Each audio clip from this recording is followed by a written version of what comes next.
Hello guys, how is everyone doing? I hope you are all doing good and welcome to my YouTube channel. Once again, if you are new to this channel, my name is Ronilo. Nice to meet you and welcome, and thank you so much for dropping by here again. And of course, to our new subscribers, returning viewers, hello, shout out to all of you. Thank you so much for dropping by here again in this channel. Yeah, so for today's video, I will be checking it out, another Pampa Good Vibes, kasi alam ko lahat karamihan yata sa atin gusto natin ng Pampa Good Vibes, diba?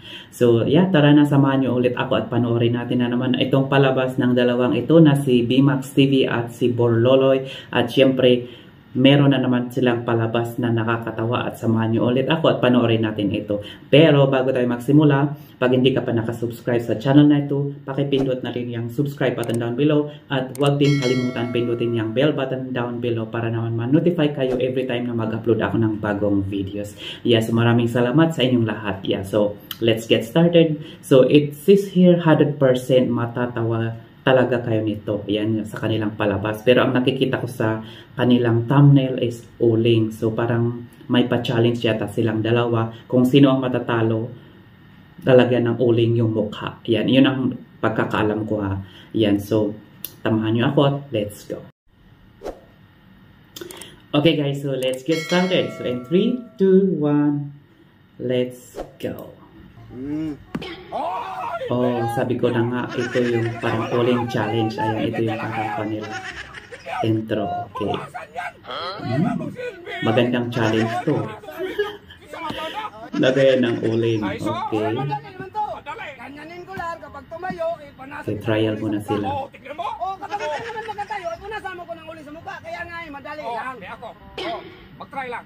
Ah, okay. So means to say, pag nilagay mo yung bottle o nilaro mo yung bottle, pag hindi siya nakatayo, lalagyan yung mukha mo ng uling. Pero pag nakatayo, panalo ka, hindi ka malalagyan ng uling. So tignan nga natin kung sino ang talo sa kanilang dalawa. Okay. Trial o tumba. Trial. Pasok. Okay. Trial pa lang yun. Excited na si Borloloy.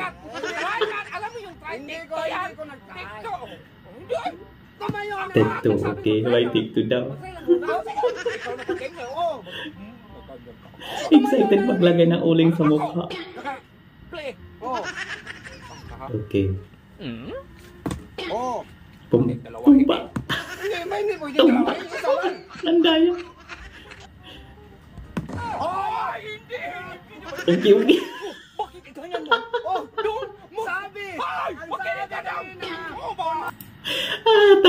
Talo si BMAX TV, nandaya siya, pero talo siya, di ba? Nakadalaw pa siyang trial, tapos hindi pasok. Yan, si Borloloy ang galing talaga niya.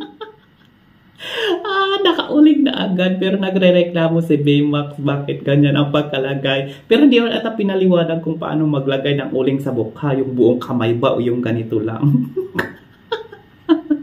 Okay, tuloy natin. Nakakatuwa ito dalawang to. Anong makonte? Ganyan daw, okay. Kung pasimple, no? Iganyan! Ang sabi ko, magkunti lang! Bago iganyan! Buka ka! Oh. Ang sabi ko, punasan! Okay. Oh, no, nagtayo na sa Okay, tumba. Kinuha na agad eh! Ano daya? Nakaganon ba yun? Hindi naman yun nakatayo. Kaya nga po na. Okay, Borloloy ko. Oh. Ay, Diyos ko, loging-logi na si BMAX. Nakadalawang uling na. Tignan mo, ang itim. Ang galing ni Borloloy, pero madaya si BMAX, di ba? Kahit hindi pa naman talo si Borloloy, uling na sa mukha niya. Okay, tuloy na natin. Okay, kung sino mananalo dito sa kanilang laro.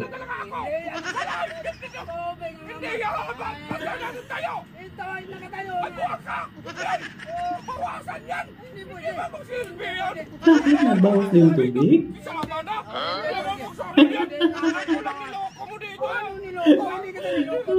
Tubig ang lagay. Tubig ako. Ako ha? Oo. Magtingin ka maigi. Pagtingin. Oh. Ano, wala na talaga yan eh. Sige. Anong wala? Tignan maigi, mandadaya yan. Talaga ako nito nung. Bakit dito lang ba Kung tayo sinong tubig? makatayo. Dapat puno ang tubig yung. Hindi. Hindi. Makatayo ka puno. Wala talaga. Ako. Oh, sige ikaw. Tignan mo maigi dong. Tignan mo. Sige nga. Titig mo talaga ang mata mo dong. Eh, tingnan ko nga mabuti. May tinatago yan siguro. Oh. Titigan mo talaga ha. Titigan ko. Sandali lang. Parang nandadaya talaga dito si BMAX TV. Pero tingnan mo, ano kayong gagawin niya dito? Parang inuuto-uto niya si Borloloy. Kasi talugi siya. Talong-talo. Nakadalawang kamay na uling. Okay, tingnan natin kung anong gagawin niya dito. Sige. Oo, titigan mo maigi kay. Pero, Oo, may isang buti siyang tinatago. Tingnan natin. Oh, titigan ko nga. nakita ko na yung strategy niya. Nakita ko. Sige. Inuuto niya si Borloloy. Oo. Nakita ko yung bottle, isang bottle dun sa kamay niya. Tayo. Hindi mo ba ginawa?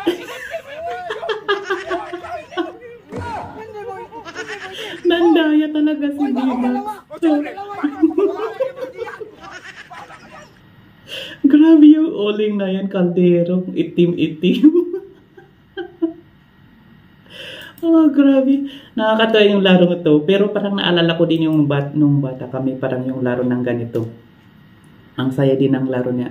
Larong ganito. Pero yung bata kami, naalala ko din yung laro namin na parang lata din. Pero hindi naman ganyan. Pero parang similar sa larong ganito. Pero ang ganda yung larong ganito kasi nung kabataan natin or mga kagaya kong kabataan ng kagaya ko, na-experience natin yung ganito. Pero ang saya din ng mga experience na ganito. Hindi kagaya ngayong iba na, puro gadget, more on gadget na. So, hindi nila na-experience yung ganitong klaseng laro. Yeah. Pero ang saya din ng larong ganito, di ba? Nakakatuwa din. So, iba talaga yung laro ng walang gadget tsaka sa larong may gadget. So, at least ito, nakaka-interact ka sa tao. Hindi kagaya na pag minsan, pag sa gadget ka, hindi ka nakaka-interact sa mga tao. Mas lalo sa mga bata. Ayan. So, ang nakakatuwa talaga mga to, 100% na matatawa ka talaga sa uling na ito. So, naluging-lugi si BMAX talaga, pero nandaya siya. Tingnan mo, hindi naman natalo si Borloloy, pero nalagyan siya ng uling. So, nalugi siya. Pero okay lang din to. Okay lang din naman. So, ano naman masasabi nyo guys dito sa 100% matatawa ka na palabas ni BMAX TV na uling challenge. Parang uling challenge na rin ang ganitong laro, no? Pero ang saya din, yung, diba, grabe yung kaldero, yung itim. Loging-logi ka talaga pag ikaw nilagyan ng uling. Ayan guys, so that's it for today guys. So I hope you enjoy this Pampa Good Vibes videos, and if you want more videos like this, yeah, please comment down below, and we'll see you again on my next video. And don't forget to subscribe as well, and don't forget to press the bell button as well for you to be notified, para naman notify kayo every time mag-upload ako ng bagong videos. Yeah, so maraming salamat sa inyong sa inyong lahat, at sana ay na good vibes kayo sa palabas na ito. Yan, so stay safe, God bless to all, and bye for now.